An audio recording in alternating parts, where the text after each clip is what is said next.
He is a 20-year veteran of the professional or commercial game industry. He has worked in many studios, among them Universal Studios, Sony Computer Entertainment, and also Electronic Arts. He was also an adjunct professor in the University of Southern California in the School of Cinematic Arts. And he's generally interested in the creative process, in product development, and also innovation. And he has also a strong liking of understanding how games and learning go together. And so let's welcome him for today's talk, Pedagogy of Game Design. All right, so that's a quick introduction. I'll go through a little bit more detail. So this is a few of the places I've worked. Right now I am the program director of a master's program at UC Santa Cruz in Games and Playable Media. We run that out of our satellite campus in Santa Clara. It's a professional master's program. A few other highlights. I worked at a nonprofit called Glass Lab where we made educational games for about 3 years. The highlight of that, of course, was meeting Mr. Keith Devlin. I had my best title, I think, at Electronic Arts, where my title was Senior Creative Director at Large. Which I like to tell people was pretty much as awesome as that sounds. I got to do more or less whatever I wanted for about 6 years at Electronic Arts. I had a startup of my own that I called Method Games. I originally wanted to call it Monster Box. Quick lesson in intellectual property law. I got a cease and desist letter from the Monster Cable Company. They will not let anybody found a company with the name Monster in it. So I don't ever buy Monster cables, and neither should you. And then a long time ago, I worked at Universal Interactive Studios, and kind of little known piece of trivia, two of the most successful studios kind of in the history of games, which was Insomniac and Naughty Dog, were all cramped into one little suite, and my office was in the middle. So that was really kind of an interesting time. But now I teach game design. And so that's kind of what I want to talk about today. I want to talk about how I tried to figure out how to do this, and what I think I've learned and how I think it's gone. I've only got just a couple years of teaching, but I spent more than 10 years of my career really mentoring people, and so I kind of feel like I actually have a lot more experience than it looks like on paper. And I've also, if I may say, I'm pretty good at it. I've got very, very high ratings so far in my teaching, so I feel like, okay, something is working here. But at the same time, I kind of feel like this a lot of the time. I spent a lot of time in the commercial industry. Now I'm kind of going toward the academy, and I hope I don't fall because it looks really, really painful. But I also think that this puts me in a really kind of unique and advantageous position. So when you talk about learning craft, there are two basic models of learning, and the first one would be apprenticeship. And apprenticeship, of course, is how I learned the craft. There was simply no way to go to school for game design when I decided I wanted to be a game designer. So there's me. This was my primary mentor, a guy named Mark Cerny. Mark and I worked together for more than 10 years. He's now best known as the primary architect of the PlayStation 4. But he had done a lot of things before that. And Mark actually had a mentor. It was this man, Yuji Naka. Yuji Naka was the creator of Sonic the Hedgehog. So that's this, it turns out I have 2 degrees of separation from Sonic the Hedgehog, which is kind of nice. That's this sort of pedigree that we have. Mark always wanted me to call him sensei. I never did, and I probably never will, but my students call me sensei. I'm really competitive. And then just to kind of go the other direction, so I had the opportunity to mentor a lot of people, but one of those people who's kind of a nice example is this guy, it's Brian Algier. Brian is the creative director at Insomniac. And I encourage you to go out and buy Ratchet & Clank, the new game that came out today, which was one of, I think it's kind of Brian's pièce de résistance, and a movie's coming out in a few days as well. So this is kind of elaborate pedigree of apprenticeship, and this is how we've done it, right? This is how we've learned to make video games historically. But then I made all of them go away because I wanted to do higher education. And this is a pretty popular idea. This is from October the 15th. This was published by the ESA, which is the Entertainment Software Association. There are 406 counted higher education programs in video game development in the United States as of that date. 406. The only states that don't have one are Alaska, North Dakota, Mississippi, and Maine. Every other state has at least one. I think California has the most with 66. So it seems like it's kind of a popular idea. So I'm not too alone, but it also still feels like we're in this sort of or space between you either learn by doing or you learn by some sort of academic progression. So that's what I want to talk about today. And this will depend a little bit on time. A lot of times people say, oh, I'm going to go really fast. We're going to have time for questions at the end.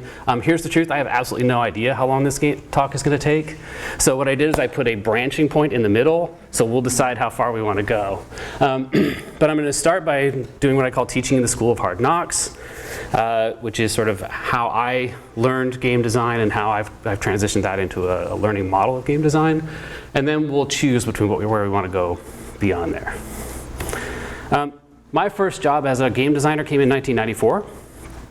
I was the level designer. I designed all the levels on this reasonably crappy first-person shooter called Disruptor. Actually, the levels were really good, but the rest of the game, this is actually true. The levels were pretty good. However, the storyline, this is when I worked for Universal Studios, and someone decided it'd be a really good idea to have someone from the studio like write the script and film it and direct it and all that stuff, and it was terrible. It was absolutely terrible and embarrassing, and I hope no one ever sees it. Like, if this is ever remastered, it needs to be remastered without the story bits. But there was no such thing as a game designer in 1994. It wasn't a career. So I had to carry a different title, and my title was producer, because producer at least was something you could understand, especially if you worked in a Hollywood studio, which I did. And it actually took 5 years before I could get a credit as a game designer. Most of the people who were working in games prior to that, you had to be either a coder, which I can't do, you had to be an artist, which I'm even worse at, or I guess that means you must be a producer because at least I can pay you. So it took a long time to be considered a game designer. And what's more, being a game designer kind of stinks a lot of the time. Everyone who you work with thinks they could do your job better than you, and you must be lazy and worthless. And I'm not quite sure why you're here. You mostly just get in the way and ask us to do things that you then change your mind about. That's kind of the experience of being a game designer.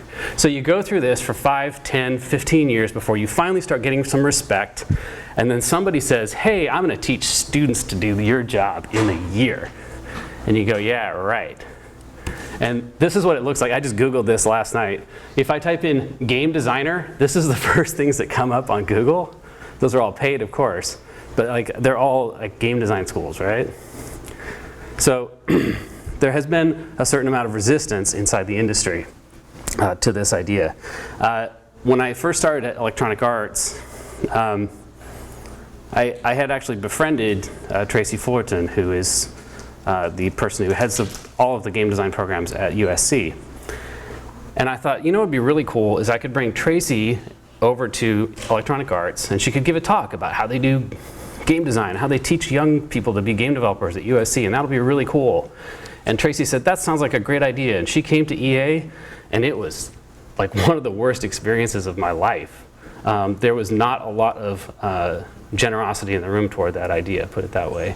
The words, "You are all special snowflakes," I'm sure, came up. It was not actually a very fun experience.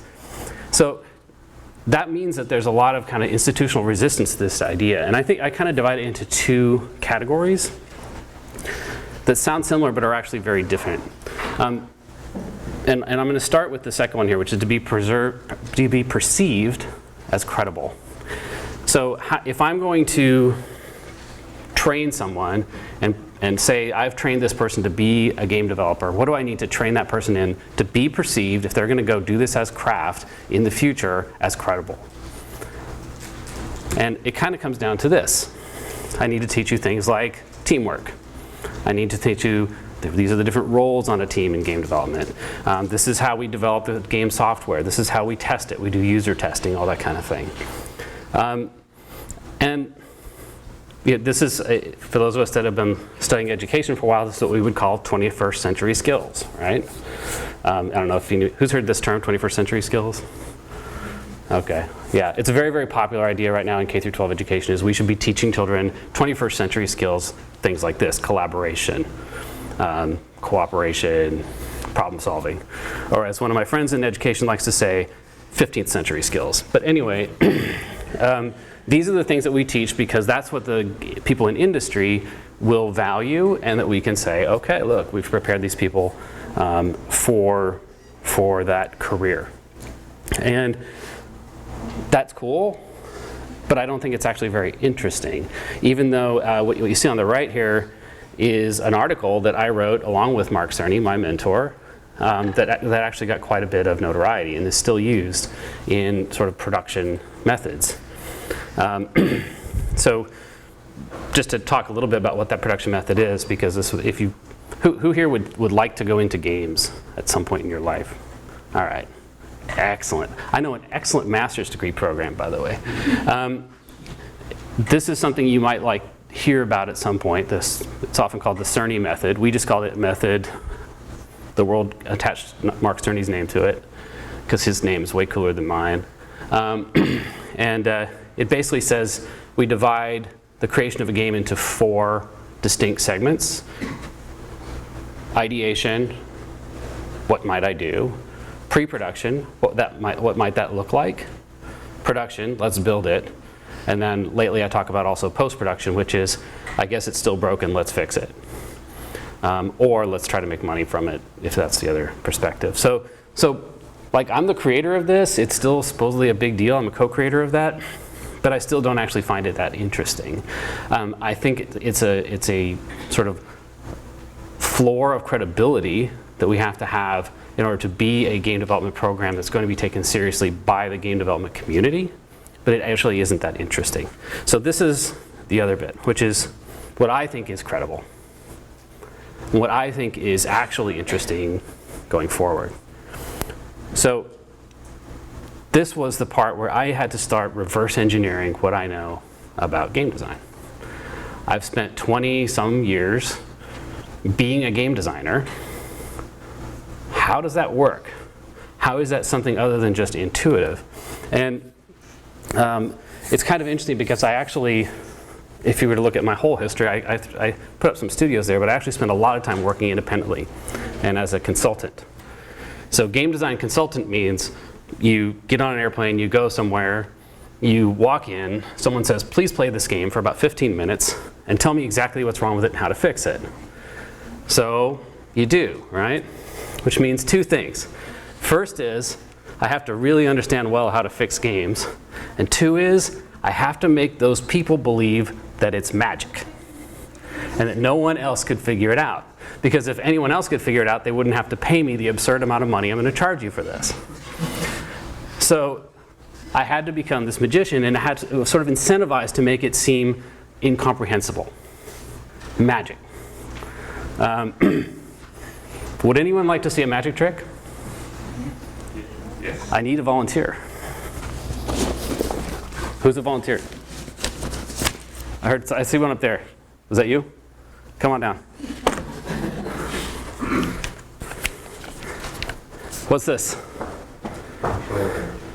Controller? For a? PS. PlayStation. PlayStation. Specifically a PlayStation what? I don't know, I'm an Xbox guy. Oh. I should have, thank you. I should have brought my Xbox controller. I'd like you to hold that in your hand. I'd like you to show us, if you could, you're playing a driving game. Hold it up like this so everyone can see. And just, you're going around a corner to the right. That's the other right, there you go. Now you're going around a corner to the left. Now you're going straight. Now you're going to right again. Really hard to the right. All right, excellent. Now here's the thing. Thank you, stay here. A lot of times you might talk to someone who's building a driving game and they'll go, I don't understand why people keep driving off the road to the left.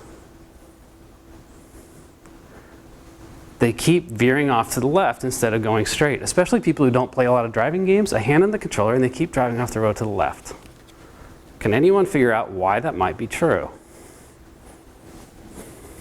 Lever's broken. Lever's not broken. Is it because the directional joystick is on the left-hand side? It's not because it's on the left-hand side. These are good guesses. You usually use the right trigger to accelerate. So that would be like torquing your hand somehow, the right trigger? No, but good idea. People are left, right hand dominant. Left or right hand dominant? No. Do it again. See if you can figure it out. The gyro tilting? Not the gyro. Does this happen in the UK too? It's agnostic to where the steering wheel is on the car. So here's the funny thing. When these controllers were made, does anyone remember what the Nintendo 64 controller looked like? Yeah. What did that look like? Does anyone describe it?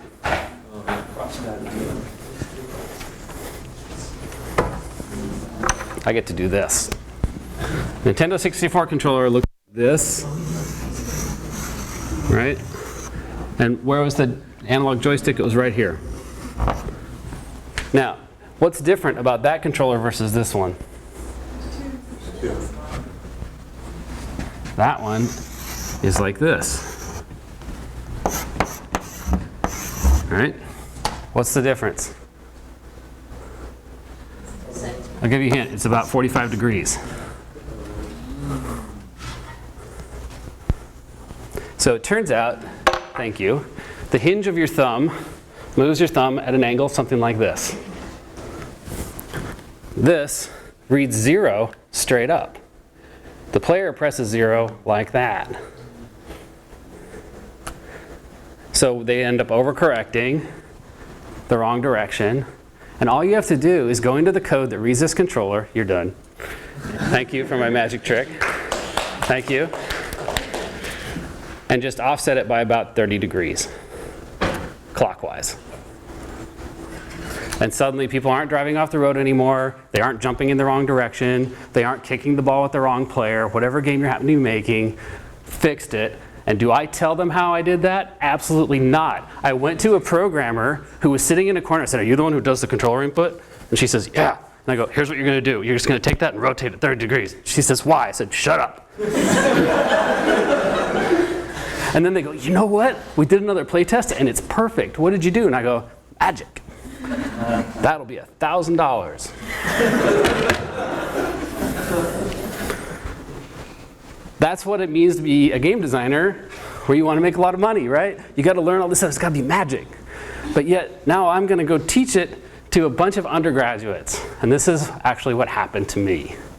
So 2.5 years ago or so, Tracy Fullerton calls me again and she says, will you teach my class, which is sort of the 101 class for game development and game design at USC? And I said, sure. I have no idea how to do that, but sure. Fortunately, Tracy has a book and you can use the book, which helps a lot. But ultimately, it meant that I had to go and like reverse engineer all of these ideas that I had in my head that would sort of outcome in this, create this magical outcome so that I could teach it. I also had to believe that that was not unethical, but that's sort of the fundamental part of this whole talk. So here we go. Are you ready? Because this is going to go really fast. Okay, this is the really, really distilled version. The first thing I needed to do is define what I think a video game is. Every single person you talk to who teaches video games has a different definition. If they don't, they cheated. So this is mine. And I'm going to call out some of the parts I think that are interesting. First of all, it's an interactive system. If you can't play with it, it's not a game. It has loops of activity. Everything you do in a game, you do more than once. If you did it only once, that's not game anymore. That's some sort of story experience, perhaps. It's designed to create an experience. So it doesn't exist except in the head and the player. And I also like to include in the heart of the player. Because the best games don't just operate on your head, they also operate on your heart. That's my definition. And that's what I use for starters for all my students. So now, what's an interactive system? It's a simple loop that goes like this. You have a state, the current state of the game. The player performs an action. That action has an outcome, which we can now describe as the new state of the game. Keep doing this, and that's how you have a game. So here's 3 examples. And this is not that complicated. So we have chess. The state is basically the board and all the positions of the pieces on the board. One more very important piece of state in chess.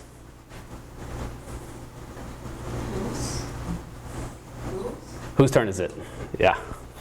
Oh, and the rules. But we'll just consider the state for the moment. In a sport, you have the field, the ball, the whatever, the crowd. Is it home or away, the current score? Those actually get pretty deep. Or in Angry Birds, you have the stack of stuff. And how many birds you have left, that kind of thing. So this is the state. And then the player's going to take an action. That action's going to have an outcome. And there you go. There's an interactive system. It's not that complicated. So that's a game system. Now, this works pretty well. This tells you how you should build a game. I should start with a state machine. I should have that state machine be able to be modified by players. And when that modification occurs, I should change the state. But it actually is nice from a conceptual level. It's not very useful from a game design level. So I add another one, which is a different way of looking at kind of the same thing. Affordance is a term that comes from the world of kind of product design or basically user experience. It was coined by a guy named Donald Norman, who wrote probably my favorite design book ever, called The Design of Everyday Things. Just means when I look at a thing, what does that thing seem like it should do? The classic Norman example is you look at a door, and if it has one of these bars like this, and a bar has kind of a thing that compresses on it, what do you think you should do with that door? Push on it. If it has a handle that juts out like this, what do you think you should do? Pull on it. How many times have you seen the one with the handle that you're actually supposed to push? Right? That's called stupid. So that's bad affordance, actually, is the term that we like to use. Okay, so then action is the same. The player's going to take some kind of action depending on what sort of input device they might have. Very, very important. Their actions' effect on the state must have discernible feedback. And this is separate from affordance. This is where most of the games fail when they're being built. The most common type of feedback you can think of is, it exploded. So the state now effect of that is, it's gone. But the feedback is, it exploded. And the two things are surprisingly different. So that's become very, very important in sort of getting at this player experience piece. And that's kind of it. If you understand that, right, just this loop, right, that's all you need to know to make actually a credible game. And that's really scary for me, because I'm telling you that 22 years of experience brought me down to one PowerPoint slide. But it kind of did. Now, obviously there's more. Obviously there's more. But that's where we start for all of the learning that I do in my courses. By the way, I want to back up just for a second. The feedback piece, right, it exploded, is the main reason that paper prototyping fails. So a lot of people use paper prototyping to design their games, and that's cool for the state action effect thing, but it is actually lousy for this. It's lousy because you can't build good affordances, and it's lousy because you can't build good feedback. All right, so have we achieved credibility? Here we are in the School of Hard Knocks. Have we actually educated people? Extrinsically, I don't think that's that hard if you just work at it. Teach people how to work as a team, teach people how to get along, teach people how to develop iteratively, use design, basic design practices, that kind of thing. Yes, you can do it. I'm going to give us, as game educators, a work in progress on the intrinsic thing, because I don't see a lot of that theory being taught well. And that actually leads us to this point. So, branching narrative. Who would like to hear more design theory, where we can talk about things like emergence, proper experience design, and generating meaning through mechanics? Or project-based curriculum, which is how we mostly build these kind of programs in schools, and why we do it, how we're, I think, kind of screwing it up, and where we might go next. So we can go either way. How many votes for this one? And how many votes for this one? Looks like this one has it. Oh, can I just keep doing this? This was fun. All right, more design theory. Here we go. Who's heard the term emergence before? What does emergence mean? Anyone? In game design, like when systems create behavior that isn't like programmed in or necessarily intended by. That isn't purely predicted. Right. That's right. So it's any behavior that is not purely predicted in advance by a system, right? Is emergent.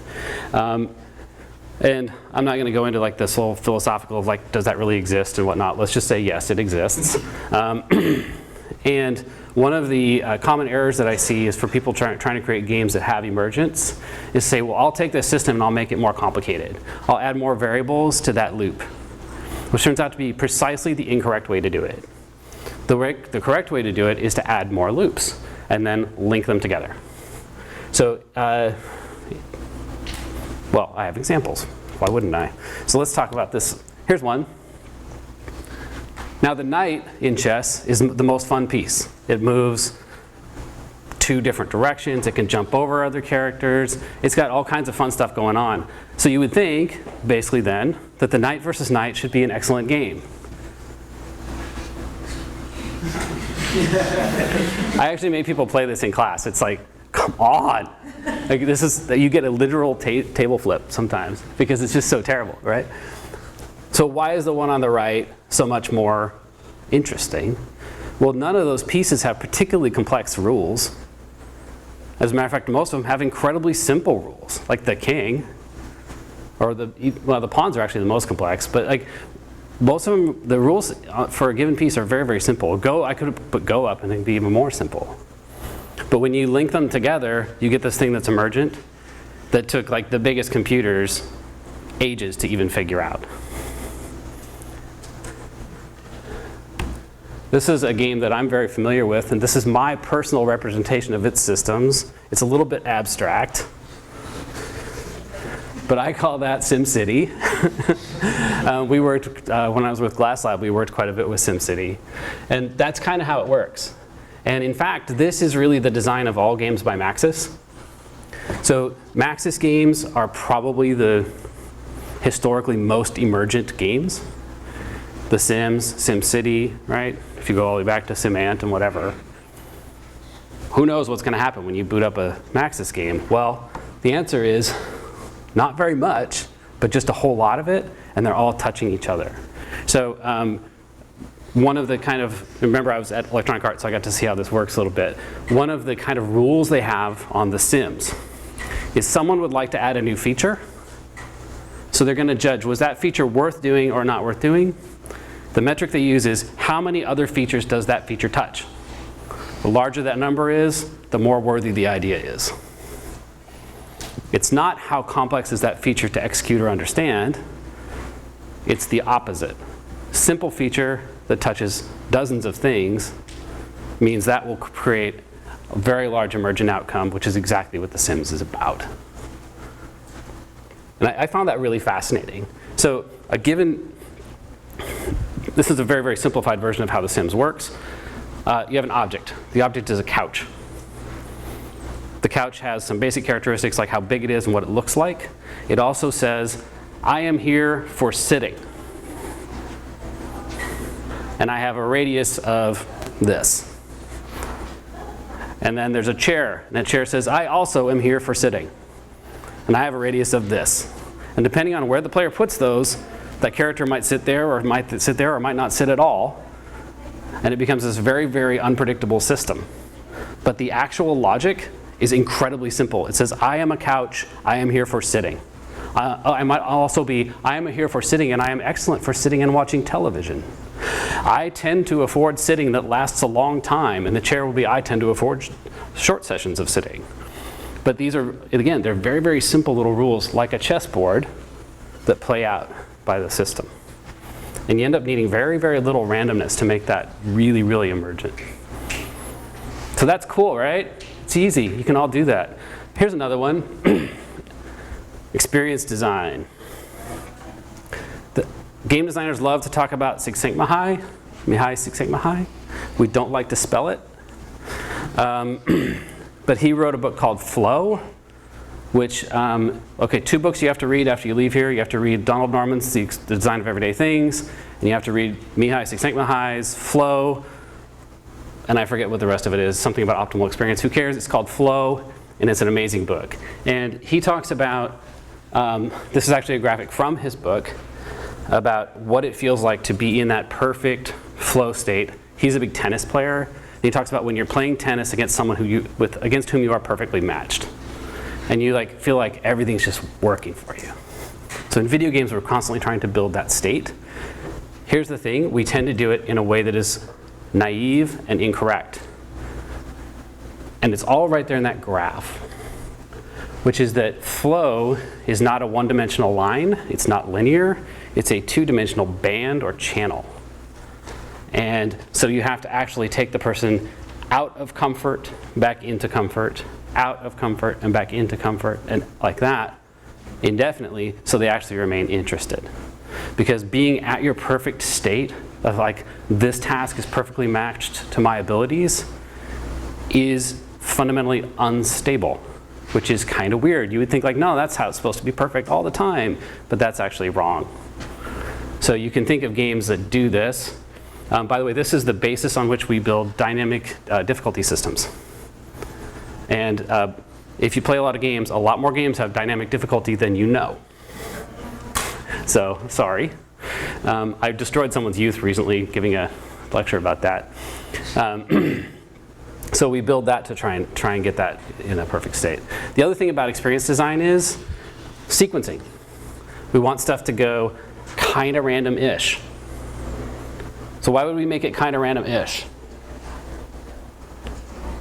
So it feels random? So it feels random. Why wouldn't we make it A, B, B, B, B, B, C, C, C, C, C, D, D?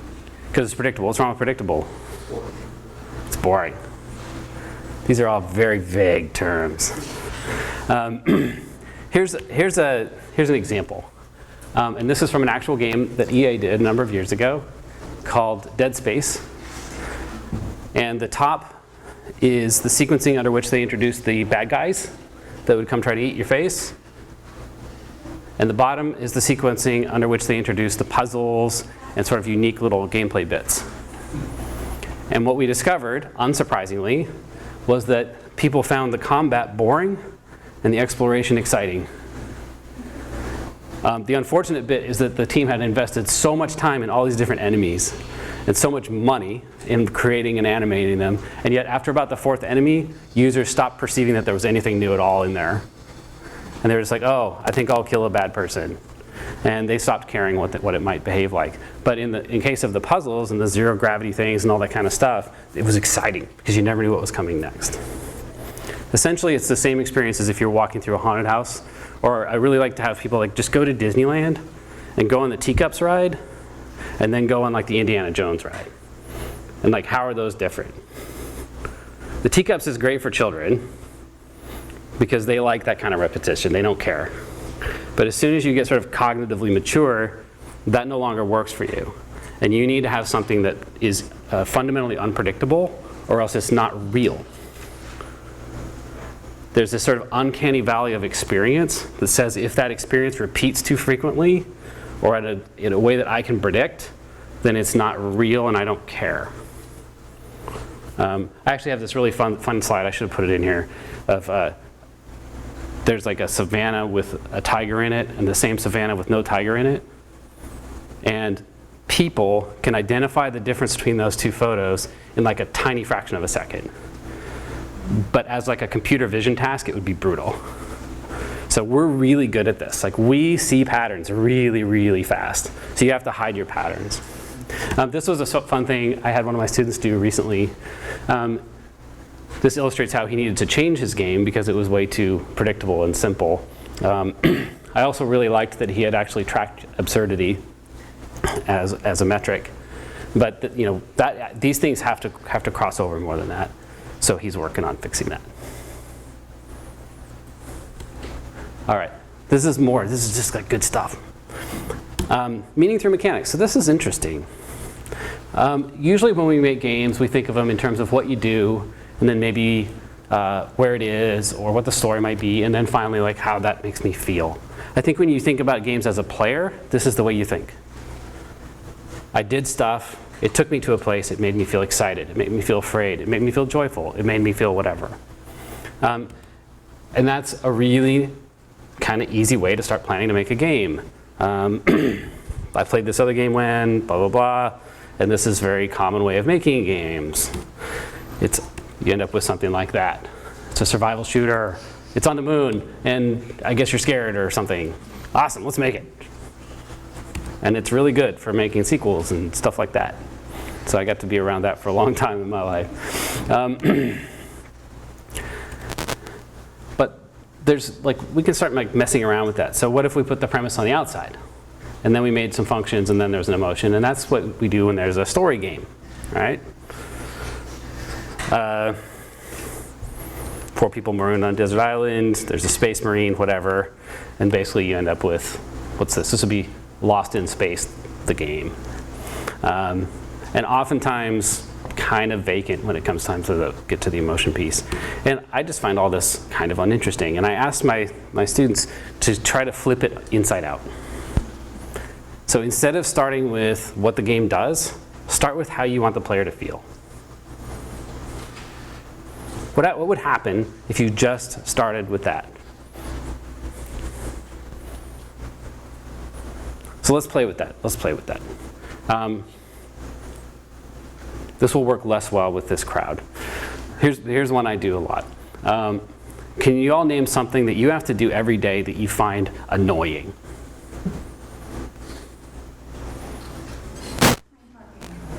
What was it? Find parking. Find parking. I heard driving.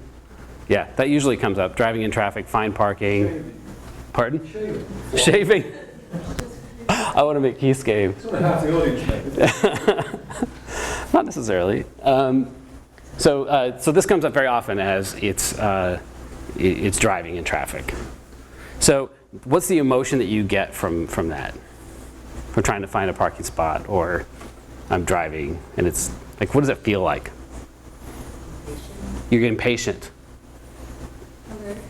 You're alert, definitely alert. Oh, these are good. So what then would be something that you might like to do that would be an expression of those emotions if you could?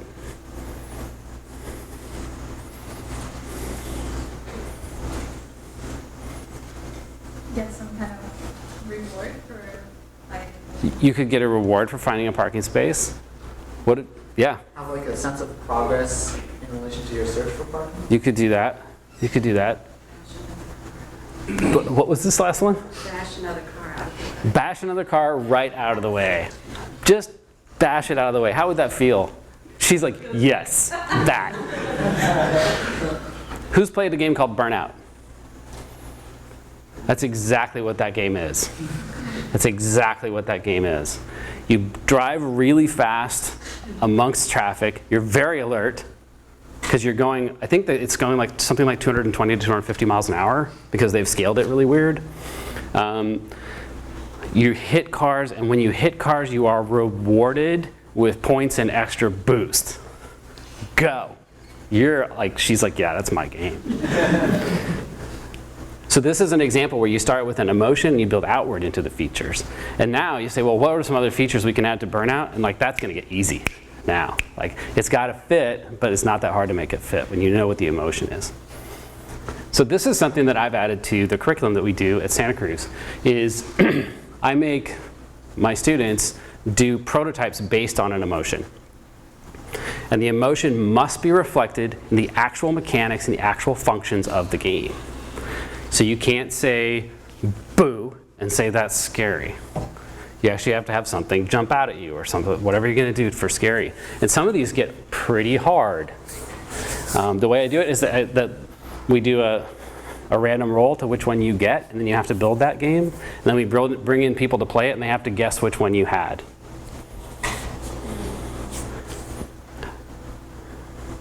This has been so much fun. I think our best one we had this year was probably we had one for loss and one for confusion. They were both really, really good. The loss one was terribly sad. You had two characters. One was yeah? What do you do when you get boredom? When you get boredom? Yeah. We had somebody get boredom, and they made something that was boring. That was incredibly difficult. Because how do you make it boring without it being stupid? Because stupid doesn't count. Because people just go, well, this is incompetent. That's not what we're going after. I could definitely come up with something, but let me talk about loss because we were going there. So we have two characters. One is a pad of Post-its, and the other one is a Sharpie. And you go through this thing where like it's a cooperative two-player cooperative thing, and you have to get through all these like platforming challenges, and then you get to the very end, and only the Sharpie can make it, and the Post-it is left behind forever. And the farther they are apart, the more the screen fades to black and white and out of color. And they took it all like photographing the top of their desk, you know. So, and people played it and they were like, loss. You know, some people mistook it for love, which was interesting. But yeah, loss was pretty good. Boredom. I mean, we could talk about this forever, right? But this is such a fun task. And what it gets to is this particular other definition of game, which came from the very famous game designer Sid Meier, who's in this photograph. Sid's the creator of Civilization, most famously. And he defined games as a series of interesting choices. And I kind of like to twist that a little and say a series of meaningful choices. So if the player's choices evoke that emotion, then you're going to get somewhere interesting. That's where your boredom one gets difficult, right? Is the choices have to become mundane or something. But where it's very clear that the player is only given, you know, that. Or you might think like teenager at home in the summer complaining about how bored he or she is, right? This is like the bane of a parent. You're not bored. Look at all the things around you to do. None of them is interesting to me. Like, you know, how are you going to do that and present it? Like, that could get really interesting. That could get really fun. These are not very commercial ideas, but they might be quite fun. So when we're building out from emotion to function, like this is where we've taken these foundations. We've said they're built on these loops. So this is still going to be affordance, action, and feedback. So in the case of the Post-it and the Sharpie game, the affordances were, you know, we have to jump over things. We have to go together. There were things where like you had to like both be on a platform or else it wouldn't move, right? And then the feedback was that it moved. And then there was the last one where the affordance was, I think Sharpie could jump higher or something very simple. The affordance was that's a jump that's only makeable by Sharpie. And it's very clear. And they could have done more with the feedback because the person playing the Post-its would try, and they probably should have made that a bit clearer. Feedback, and feedback is always actually the hardest part. But there it is, it's all kind of in that loop. And now Sharpie, and some people, by the way, playing the Sharpie would just say, no, I'm not going. I'm not going to finish this game. Like, we're just going to stay here. All with a Sharpie, all with photographs of a Sharpie and a pad of Post-its. So it's all in there, right? It's all in these very simple ideas, but brought out in these other contexts. So is this credible?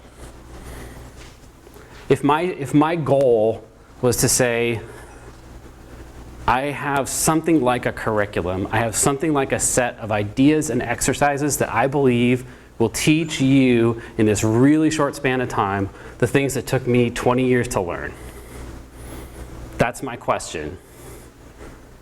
Well, of course, like I'm going to say yes, right? I have to say that because I'm here. I think it's really close. And one of the things that has kind of excited me is our students, the students that at Santa Cruz, when they get stuck, when they've got a game that isn't working, I'll see those diagrams on the whiteboard. And they're like, oh, we totally messed up on the feedback piece on this. Or it's boring because we only have one core loop. We need another loop going on. So we have a game that's like a ball game where the characters are jumping around and trying to score. Cool. You've seen that before. It's like a sort of a 2D version of NBA Jam or something. But they realized it was getting pretty dull. And they thought, well, what if we added another loop, which is that you can beat each other up while you're doing it. So you've got Smash Brothers plus NBA Jam, both of which are very simple. But you put them together and you've got a game that's really emergent and really interesting and actually really fun, which is kind of crazy. But like, that's how that comes from. That's how these ideas can build into actual games. And so this is kind of where the whole idea that I'm talking about goes, which is if we believe in theory, I hope that people learning this can be better positioned for innovating, for doing new things. Honestly, a lot of this work that I had to do for myself was during the past 3 years I spent at Glass Lab, and Keith got to hear some of this, because I needed to be able to communicate what game design is to people who are other professionals in the world of education, who had no idea what it was, and really didn't have the 20 years that it would take to do it the way I did it. And I'm hoping that having some of those ideas really kind of works as well in taking the ideas of game design to other areas. So, in other words, we get to an and. I would like to believe that the sort of apprenticeship model under which I learned, and yes, I played a lot of Sonic when I was young, has brought me to a place where I can actually say, yes, I credibly understand game design. Yes, I can credibly communicate game design. Even if you only give me 25 minutes, I can do my best in such a fashion that people will learn from it, and it kind of scales in a way that it could never scale in the apprentice model. So that answers this question then, was it worth it? For me, this is worth it. This is kind of my new life's work, and I love talking about it. And that's it, and we can take questions.